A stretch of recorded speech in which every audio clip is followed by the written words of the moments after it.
Salut tout le monde, j'espère que vous allez bien. Je vous retrouve enfin sur ma chaîne YouTube pour une toute nouvelle vidéo. Et aujourd'hui, nous allons parler de Michel Onfray et de son ouvrage intitulé « Penser l'islam ».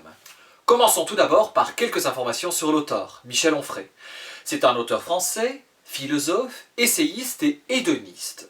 L'hédonisme est une doctrine qui a été fondée par Arstipe de Cyrène, un disciple de Platon, et qui parle de l'existence humaine. Le but de cette existence humaine est d'atteindre en permanence une forme de plaisir pour éviter la souffrance.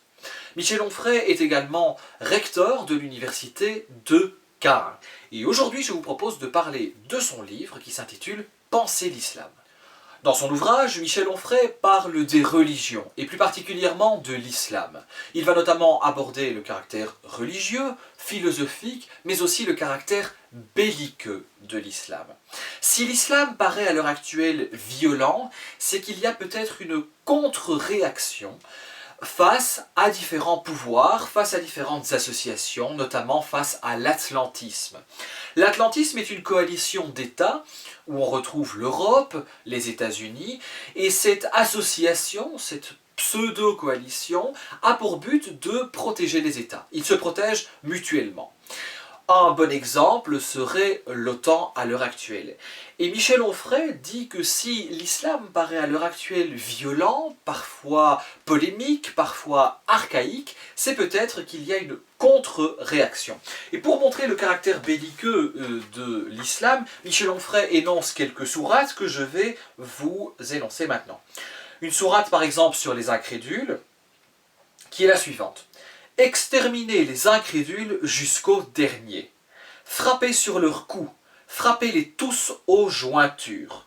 Ce n'est pas vous qui les avez tués, mais Dieu qui les a tués. Alors on a évidemment des sourates sur l'antisémitisme, les juifs qui s'efforcent de corrompre la terre. Tout juif qui vous tombe sous la main, tuez-le. On a d'autres sourates sur la misogynie. Par exemple, les femmes ont des droits équivalents à leurs obligations et conformément à l'usage. Les hommes ont cependant une prééminence sur elles, Dieu est puissant et juste. Les hommes ont autorité sur les femmes en vertu de la préférence que Dieu leur a accordée sur elles. Lorsqu'on annonce à l'homme la naissance d'une fille, son visage s'assombrit, il suffoque, il se tient à l'écart, loin des gens, à cause du malheur qui lui a été annoncé. Voilà quelques exemples qui prêtent à réfléchir parce qu'on a l'impression qu'à l'heure actuelle on blâme l'islam pour tous les maux, que l'islam est égal au terrorisme, alors que ce n'est pas du tout le cas. Je pense que toutes les religions ont du sang sur leurs mains. On pense notamment au christianisme et les diverses croisades qui ont été menées pour tuer notamment les Turcs seldjoukides. Je pense que chaque religion a du sang sur les mains. Je pense que certaines religions légitimisent plus la violence ou le recours aux armes par rapport à d'autres. Maintenant, à vous de lire cet ouvrage, à vous d'interpréter cet écrit, cet essai de Michel Onfray, et de vous forger votre propre opinion. Voilà, c'est la fin de ma vidéo, j'espère que celle-ci vous a plu, n'hésitez pas à laisser un petit pouce bleu. L'idée de cette vidéo n'était pas de faire l'apologie d'une religion ou de faire le blâme d'une autre religion.